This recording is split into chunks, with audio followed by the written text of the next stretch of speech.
Bonjour à tous, c'est Razios et étant donné qu'il se passe beaucoup de choses sur le monde de la blockchain, j'ai décidé maintenant de vous faire une petite série de vidéos environ 2 fois par semaine sur lequel je vais vous présenter brièvement les grosses news de la semaine qui vous permettra tout simplement, lorsque vous êtes actuellement j'imagine en vacances, vous aurez simplement à pop-up une petite vidéo de Razios Decrypt, non on va plutôt dire Razios Crypt, et avec ça vous aurez les grandes nouvelles à savoir, les grandes news à savoir sur le monde de la blockchain actuellement, et je pense que ça sera utile à tout le monde parce qu'il y a énormément de choses qui se passent pour ce dernier trimestre qui va arriver de 2024. On va commencer tout de suite avec les news que je considère comme étant importantes, notamment XRP. Car en effet, avec XRP, comme on peut le voir, on a réussi à repasser drastiquement au-dessus dans son bottom de 7 juillet dernier, et actuellement on se retrouve à 61 centimes. Et tout ça dû à quelque chose qui s'est passé, c'est-à-dire il y a eu une décision de justice qui est apparue il n'y a pas si longtemps, c'est-à-dire qu'il y avait un tribunal, c'est la SEC, donc la Security Exchange Commission, quelque chose comme ça, qui avait condamné Ripple à vendre parce qu'ils avaient soi-disant vendu des titres non enregistrés, et il s'avère que en réalité,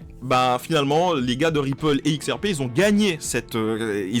en fait cette décision de justice, ce qui a eu un énorme mouvement à la hausse en fait finalement pour le coin, parce que c'est très bien, c'est énormément de bonnes choses et de choses positives pour les personnes qui croient en le protocole, et à partir du moment que une blockchain, un projet, un protocole est accusé en justice ou se retrouve un peu dans la news et qu'ils réussissent à survivre ou réussissent à gagner finalement au tribunal, évidemment ça fait que renforcer le projet, et ça fait que tout le monde va se dire attends, si XRP ils ont réussi à gagner le procès, tant mieux, ça veut dire que c'est du legit, que l'équipe qui est derrière ils font du bon taf, etc., etc. Et en fait on l'a commencé à le voir, je pense qu'on est qu'au début parce que ça fait qu'une semaine, et pour le coup on a quelques annonces comme quoi que des personnes qui projettent sur le fait que XRP pourrait peut-être atteindre les 1$ avant la fin de l'année. En tout cas pour ceux qui s'étaient positionnés dessus, c'est une très bonne chose. Deuxième news, alors celle-là va peut-être vous parler à certains d'entre vous, et peut-être que vous allez vouloir investir là-dedans pour Noël, mais il y a une personne qui a officiellement, alors c'est la deuxième pour ceux qui ne le savent pas, mais il y a une personne qui a réussi à miner un bloc entier de Bitcoin à lui seul avec un monominer ou un solo miner. En fait, en gros,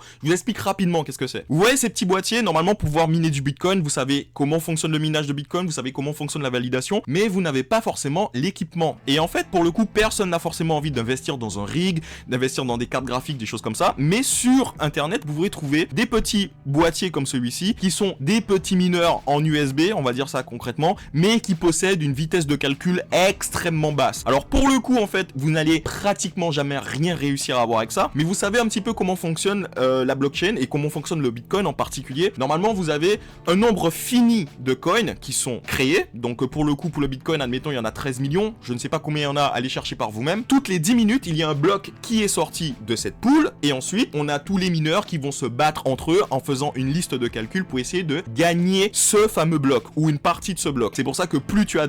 énormément de mineurs et plus ils sont puissants, et plus tu vas réussir à résoudre les problèmes qui te seront donnés pour pouvoir valider finalement la transaction et aussi gagner ce fameux bloc. Le truc en fait c'est que quand tu as un petit mineur comme ça, tes chances de réussir à gagner, elles sont proches de, presque proches du néant, parce que pour le coup, comme dit l'article, ce mec il avait une chance sur 1 milliard 100 millions je crois, un truc comme ça, et pourquoi pas, en tout cas bravo à ce mec, je ne connais pas son nom, mais en tout cas aujourd'hui officiellement on a quelqu'un qui avec un investissement de 30 balles et l'équivalent de 2€ d'électricité sur probablement 4 ou 5 ans, réussit à sortir 206 000 $. Maintenant on passe aux mauvaises nouvelles, ou au moins à une mauvaise nouvelle, parce que de toute façon dans la crypto il n'y a pas que des bonnes nouvelles, au contraire ça monte, ça descend, ça fait peur, on est content, c'est le monde de la blockchain. Et pour le coup très mauvaise nouvelle, puisque la banque HSBC que vous connaissez certainement déjà, qui est une grosse banque, ou si votre banque s'appelle HSBC c'est que vous avez beaucoup de thunes, en tout cas certainement pas de la crypto. Pourquoi? Parce que actuellement en Australie HSBC a bloqué toutes les transactions de crypto vers les comptes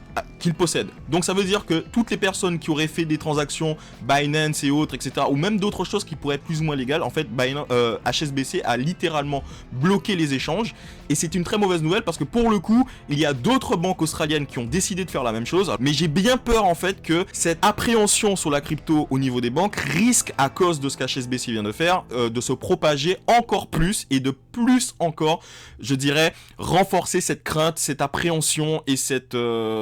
révulsion littérale de la crypto, malheureusement, avec cet événement qui s'est passé en Australie. En tout cas, pour ceux que ça intéresse, n'oubliez pas que c'est pas parce que les banques traditionnelles ne veulent pas prendre vos cryptos que vous ne pouvez pas les utiliser. Parce que pour cela, soit vous prenez directement une carte bleue avec Binance et vous pouvez faire vos transactions là-dessus, mais bonne chance pour pouvoir déclarer tout ça. Ou tout simplement, vous passez par les banques en ligne. Alors pour le coup, je vais pas faire de publicité, mais vous allez sur la plupart des néobanques et des banques en ligne et à partir de là, vous pouvez retirer vos cryptos, vous pouvez les utiliser, en tout cas jusqu'à un certain montant. Et pour ça, il faut vous rapprocher de votre banque en ligne ou votre néobanque. Et pour la fin, on se retrouve sur Solana et comme vous le savez déjà, cette année, enfin en tout cas pour ce bull run, il y a quelques trucs qui sont à la mode, sans parler de Incentive, c'est-à-dire on a effectivement les mêmes qui sont toujours de retour, les NFT tout ça c'est mort, mais par contre on a le RDA, donc le Real Asset Token, et surtout les tokens qui sont liés à l'IA. Mais par contre on ne pensait pas que les memes et les shitcoins, Dodge, Shiba et tout ça, qui étaient justement pas mal intéressant au dernier bull run,